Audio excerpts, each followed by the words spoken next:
be correct, this debate comes at a fascinating time within our country. When I first entered the Houses of Parliament, it was just on the back of the Times having led a deep investigation into what was going on within the Tavistock Clinic. The fact that puberty blockers were being used, well, it was felt by many clinicians and whistleblowers from inside the Tavistock as inappropriate, that formally led to that Cass review by Dr.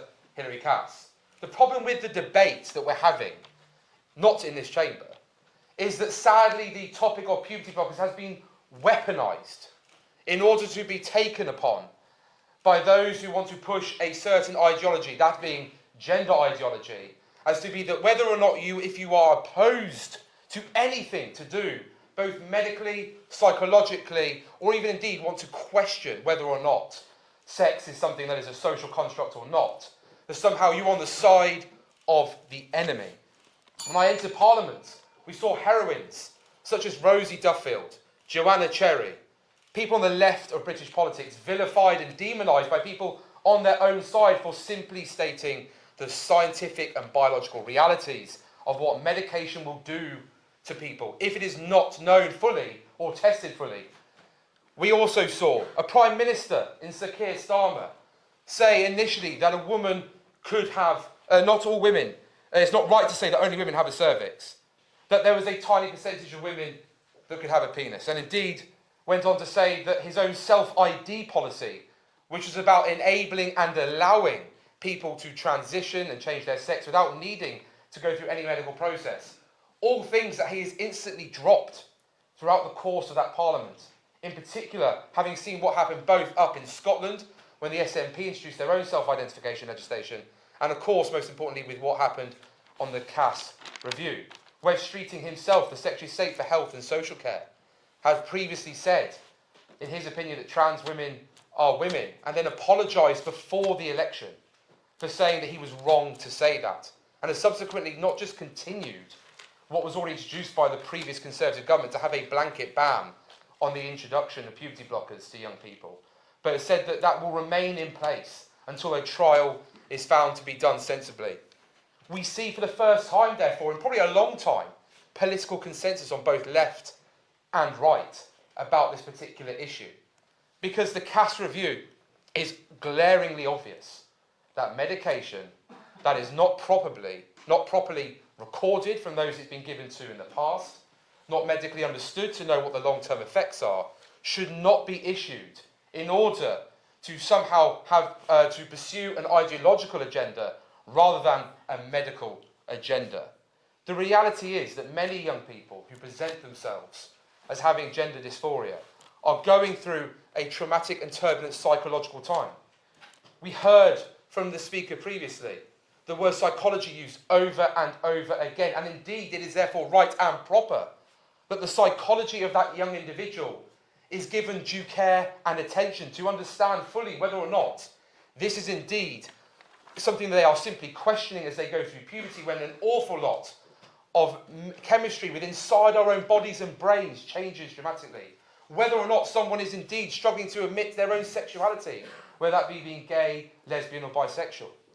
These are the realities that are being faced by clinicians. And it's why it's clinicians, not politicians, who led to the whistleblowing of the use, in their eyes, improper use of puberty blockers. It was clinicians who were saying that we need to review urgently. And it was a clinician in Dr. Hilary Cass, who was a well-respected paediatrician, in saying that there should be a pause on this until we know the full lifelong effects. The evidence in that Cass review was very, very clear. We know that GIDS being the Gender Identity Development Service, which is what Tavistock was, were giving out drugs, as I say, albeit too regularly and too easily, especially when we saw a major increase in the amount of people being referred to the service. In 2010, 94 young people were referred to GIDS. By 2019, that number was over 2,500. What on earth has caused such a dramatic increase in people being referred? The reality is that there needs to be a looking at what is it that was going on within society that led to such an increase. Why were more and more young people presenting themselves with those questions? It's not a case of not having equality. We have a Human Rights Act. We have the Equality Act. We have hundreds of years of case law, which means that people were protected. It is no doubt that when I was a teacher, before entering Parliament, that schools were far more progressive in the worldly outview of young people than ever they were when I was attending, in terms of acceptance of people's differences, whether that be race, whether that be gender, whether that be sexuality. We have seen major strides and improvement through that. So why? Why now are we seeing such an increase? That is a question that was not answered nor looked at. Dr. David Bell spent 20 years in the Tavistock, and he, as one of the whistleblowers, said clearly that CUS shows no evidence that puberty blockers has any impact on improving the outcomes for those with gender dysphoria. In fact, he makes the case that many people who were spoken to said that they had actually felt worse, particularly girls, when it came to their own psychological well-being, facing more anxiety, more depression. Why is that? Why are we allowing drugs, medical experiments to take place on young people without knowing the long-term effects, particularly when those drugs themselves will not actually resolve the issue about whether or not someone wishes to be a different sex? The holding back on puberty not only stops potentially brain development, but also bone density, both again questions that are coming from clinicians with concerns about what is again going on by use of these drugs, and in fact whether or not we don't even know if it's reversible if you suppress someone's puberty until latter years.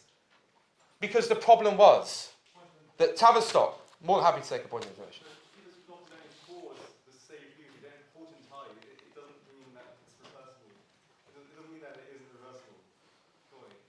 Well, the question we have, unfortunately, is that clinicians are not, it's a great point of information, but the problem is the clinicians themselves are not clear about whether or not by pausing puberty to later in life, what will be the impact? Will indeed you go through the full normal process that anyone else who does experience puberty? What are the knock-on effects of both psychology and physically? Again, it's not known nor tested nor understood, because guess what? When at Tavistock these drugs were being prescribed, records were not being kept. When people, nearly everyone who was on puberty blockers was then passed on to the adult service for cross-sex medication, a very severe medication that for some people can lead to infertility. So again, we were not having those records passed on when these people were becoming adults to understand whether or not they were feeling or experiencing longer-term side effects. A major failing of our clinician services in making sure that proper records and due process is followed. Because as Dr. David Bell said, the first duty of any medical professional is to first do no harm. And yet clinical services moved away from scientific reality and moved again to be persuaded by political ideology, which is extremely dangerous. And I agree with those opposite that we shouldn't be allowing politics into our clinical services. It shouldn't be allowed to continue going on, this idea, therefore, that people can just change and there are no side effects nor impacts that are not understood. The Keira Bell case is a classic example of a failure of a healthcare system to properly understand the needs of a patient and to check in on that patient's welfare before instantly going down a firm ideological perspective in order to appease a political ideology that has led to a woman feel that she has been forced down a road she never intended to go down without receiving the proper support that she was intended for. These are serious concerns that have to be considered when it comes to this debate, and why puberty blockers should not be reintroduced ad hoc as they were until there has been a full clinical trial to understand the long-term effects and whether or not this impact will have a positive or negative effect on someone who wishes to check, whether or not we have improved the importance of psychology within the health service to make sure that, most importantly, that mental health support is provided properly so those people are able, those young people in particular, are able to have that time to question, to understand, to push back in order to understand themselves better. It is very important to understand. I don't say these things to be provocative. I think it's absolutely abhorrent and disgusting that any trans woman or trans man should face vilification or discrimination in society. Anyone who pursues people in that way deserves to have the full force of the law thrown at them. We are a free and fair society. The problem that we have is we have a tiny minority of extremists seeking to hijack an agenda in order to pursue their own political interests without a care in the world for those young people, those adults, those trans men and women are going through, because this idea of identity politics is some sort of revolutionary idea to push back against an establishment that they wish to seek to bring down. A tiny minority seeking to undermine the science and biology that was based in reality. A health service that now has been using words such as chest feeding, which is biologically not correct. But yet, scientists, doctors, nurses who are medically qualified to the highest standards in our country are being asked to deny the very education and understanding that they've had. And that is exactly what happened here with the introduction of puberty blockers. Instead of using them for their original purposes, as the President pointed out earlier, which was to allow those young people who were experiencing puberty much earlier than their peers, and to suppress that in order to make sure that they weren't out of sync, some as young as 7. This was then quickly transferred to being used for those simply displaying the idea that they felt, they were considering whether or not they wished to change sex. And that is not right, because there should be psychology before medicine in this particular area.